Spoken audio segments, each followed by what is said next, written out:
Hello guys, आज हम आप सभी को स्वागत करते हैं आज के एक नए वीडियो में। तो आज हम लोग बनाएंगे सेरेलैक्स। तो चलिए देखते हैं हम सेरेलैक्स की रेसिपी। तो यहाँ पे मैं ले रही हूँ आमंड, मतलब बादाम, जो काठ बादाम कहते हैं। मैं एक कटोरी से एक कटोरी ली हूँ, लगभग इससे वेट के अकॉर्डिंग 100 ग्राम होगा। और मैंने यहाँ पे उसी कटोरी से एक कटोरी लिया काजू, ये भी था 100 ग्राम। उसमें मैंने लिया फिर एक कटोरी चूड़ा, ये भी 100 ग्राम से वेट के हिसाब से कमती होगा। आप एक कटोरी से नाप सकते हैं, मैंने एक कटोरी से ही नापा है। और यहाँ पे मैंने आधे कटोरी से थोड़ा से ज़्यादा मूंग का दाल लिया। आप चाहे तो काले मूंग, चाहे हरा मूंग, आप कोई भी मूंग ले सकते हो, क्योंकि मूंग का जो दाल होता है वो बच्चे के लिए, बड़ों के लिए, सभी के लिए विटामिन से भरपूर होता है। और मैंने यहाँ पे लिया एक कटोरी सूजी। मैंने उसी कटोरी से सारे चीज़ को नाप लिया, एक एक कटोरी करके। तो मैंने यहाँ पे गैस को जला लिया एंड अपने कढ़ाई को रख दिया गरम होने के लिए। और मेरा कढ़ाई यहाँ पे गरम हो रहा है, तब तक मैंने सारे सामान को एक जगह रख लेती हूँ और मैं उसमें से मिश्री को हटा देती हूँ, क्योंकि बच्चे को चीनी देना अच्छा नहीं होता है। हम लोग जहाँ तक हो सके मिश्री ही देते हैं, या आप भी मिश्री ही दीजिए, क्योंकि बच्चों को शुगर जो होता है वो हानिकारक ही होता है। तो यहाँ पे मैंने बादाम, मतलब आमंड को यहाँ पे मैं भून रही थी। आप जब तक भूनिए, वो भी गैस के फ्लेम को लो करके भूनिए, क्योंकि आप एक बच्चे के लिए इसे तैयार कर रहे हैं। ज़्यादा हाथ तक हो सके कच्चा ना रहे, कच्चापन इसमें ना आए, क्योंकि आप इसको अब पकाएंगे नहीं, इसको दूध उबाल के उसमें मिलाकर ही अपने बच्चे को खिलाएंगे। तो इसलिए मैंने यहाँ पे लो फ्लेम करके और इस आमंड को एंड काजू को पूरा अच्छी तरीके से पका लिया, जब तक कि यह हल्का ब्राउन कलर में आ जाए ना, तब तक। और उसे अच्छे से सारे जो आमंड है वह तड़क जाए, मतलब आप उसे देखकर ही पता चल जाएगा कि वह हो चुका है, क्योंकि सारे आमंड फट जाएगा। जो काठ बादाम है वो सारे काठ बादाम फट जाएगा पकने की वजह से। तो तब तक आप लोग भून लिए, वो भी गैस की फ्लेम को बिल्कुल लो करके। आप अच्छी तरीके से ज़्यादा पैसा भी देते हैं जितना के हिसाब से उसमें सेरेलैक्स रहता भी नहीं है। 200 ग्राम ही रहता है, जिसे हम लोग 350 देकर लाते हैं जो।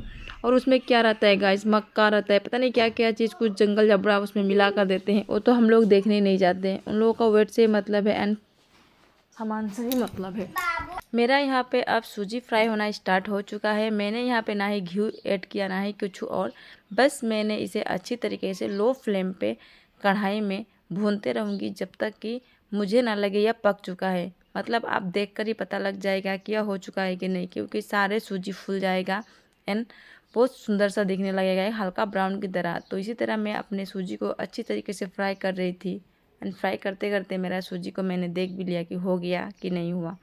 तो इसी तरह मैंने सूजी को अपना चलाते हुए लो फ्लेम पे पूरा अच्छी तरीके से मैंने भूना। हम अपने बच्चों के लिए बनाते हैं गाइस, जहाँ तक हो सके हम अपने आप से कभी भी गलती ना करें। तो इसलिए मैं पूरा अच्छी तरीके से भून रही थी। तो मेरा यहाँ पे सूजी भुंदा चुका है एंड मेरा बादाम, काजू एंड सारा चीज़ को मैंने भून कर साइड में रख लिया।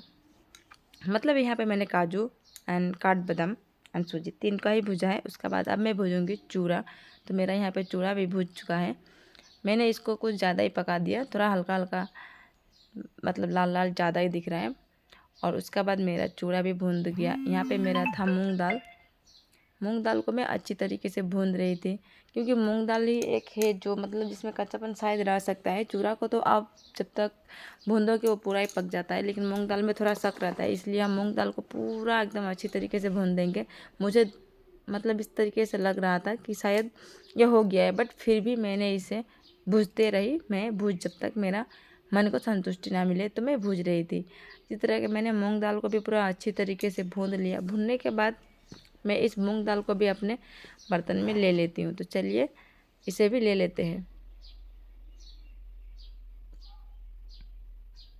मूंग दाल को सबसे ज़्यादा टाइम लगता है गाइस, लगभग सारे चीज़ को आप 5 मिनट 7 मिनट इस तरीके से लगता है। देखिए यहाँ पे चटक रहा है मूंग दाल, तो यहाँ मेरा मूंग दाल चटक रहा था, मैंने फिर भी इसको पूरा भूना, क्योंकि मुझे डर था कहीं कच्चापन ना रह जाए, और इसका एक स्मेल जो होता है कुछ अजीब मतलब अलग जैसा लगता है, तो इसलिए मैंने अच्छी तरीके से भून रही थी। तो मेरा यहाँ पे मूंग दाल भी भुंदा चुका है, देखिए कितना ब्राउन दिख रहा है एंड बहुत ही प्यारा दिख रहा है। तो यहाँ पे आप चाहे तो ऐसे ही खा सकते हैं, इतना मतलब भून चुका है। तो मेरा यहाँ पे भून लिया, और यहाँ पे मैंने काजू जो भी था, काजू बादाम और चूरा सूजी सारे चीज़ को मैंने एक एक करके मिक्सी में डाला एंड सभी को पीस लिया।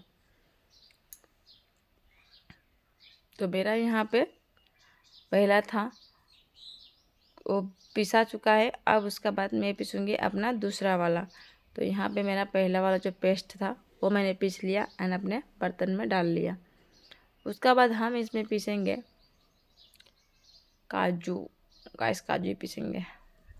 तो पहले हम पीस लेते हैं काजू, और फिर हम इसके ज़्यादा टाइम नहीं लगता, इसको आप मतलब भून चुके हैं इसलिए आप मिक्सी में डालने के साथ ही थोड़ी देर में ही पक मतलब पूरा ग्राइंड हो जाता है। और इसे आप जहाँ तक हो सके पूरा पाउडर मत बनाइएगा, थोड़ा दानागर ही रहने दीजिएगा, जो बच्चे खाए तो उसके मुंह में लगे और उनको भी एक टेस्ट महसूस हो। नहीं तो आप डायरेक्ट पूरा एकदम पतला रहेगा तो वह बस पीने का हिसाब से पियेंगे तो उनको कोई टेस्ट समझ में नहीं आएगा, वो खाना नहीं पसंद करेंगे। आप थोड़ा थोड़ा ड्राई ड्राई रखिएगा, मतलब ड्राई मतलब वही थोड़ा दानागर रखिएगा, जिससे बच्चों को अच्छा लगे एंड पसंद आए। देखिए मेरा यहाँ पे थोड़ा दानेदार है, जो आप दूध में डालोगे तो इसको फूल जाएगा और अच्छा दिखेगा और खाने में भी टेस्ट आएगा। इसका हर चीज़ का अलग अलग टेस्ट। सूजी को तो बहुत कम ही पीसना पड़ता है क्योंकि सूजी तो खुद ही पतला रहता है, छोटा रहता है, बट एक सेरेलैक्स के लिए उसको पीसना पड़ेगा। तो मैंने यहाँ पे अपने सूजी को भी पीस लिया,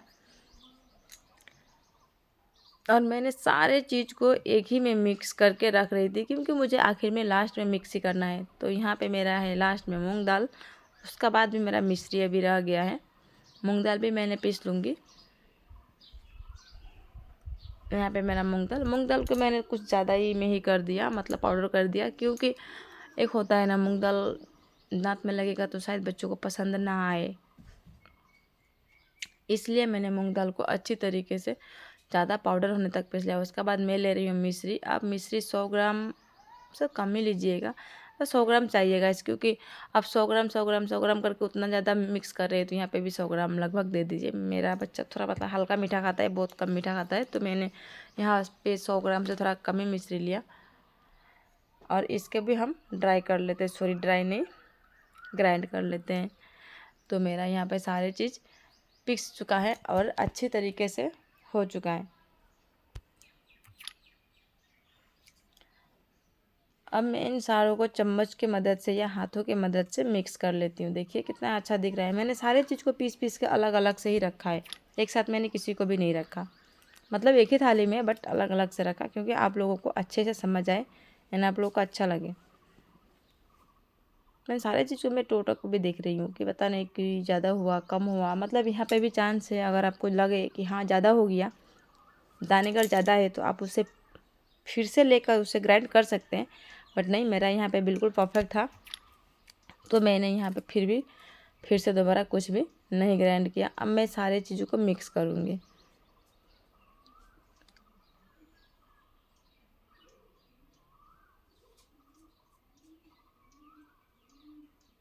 जब मैंने यहाँ पर चम्मच की मदद से सारे चीज़ों को एक साथ मिक्स करना स्टार्ट कर दिया। आप जहाँ तक हो सके इसे बड़ा बर्तन में ही लीजिएगा, क्योंकि आपको मिक्स करने में आसानी हो और आराम से आप मिक्स कर पाए।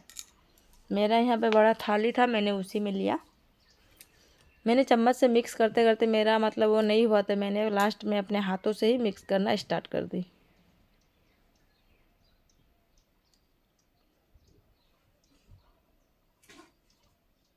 गाइस इसका खुशबू भी बहुत अनोखा था। आप चाहे तो इसमें थोड़ा सा इलायची भी दे सकते हैं, मैंने इलायची नहीं दिया क्योंकि बच्चे हैं, इलायची में मतलब जो होता है उसका तासीर थोड़ा गर्म होता है और उसका खुशबू हर किसी को पसंद नहीं आता, तो छोटे बच्चे इसलिए मैंने इलायची नहीं दी। नहीं तो इसमें आप चाहे तो इस स्मेल के लिए, अच्छा खुशबू आए इसके लिए आप इलायची दे सकते हैं। और बाकी बात इसमें से आपके पास जो भी चीज़ ना हो उसे आप स्किप कर सकते हैं, बट हाँ इसमें से कुछ कुछ चीज़ जो है वो ज़्यादा देंगे तो जैसे मतलब उन लोगों को खाने में टेस्ट आए, बस ये होना चाहिए।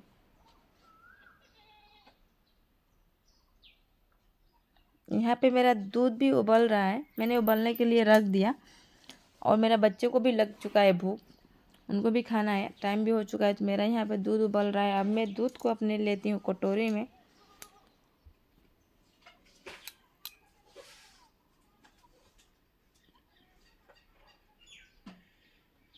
मेरा यहाँ पे असुविधा हो रहा था गाइस फ़ोन को हाथ में लेके दूध को डालने में, क्योंकि मेरे बच्चे को मलाई बिल्कुल पसंद नहीं और मेरे हाथों में यहाँ पे मलाई आ रहा था। तो मैंने फ़ोन को रख दिया। उसके बाद मैंने दूध को लिया।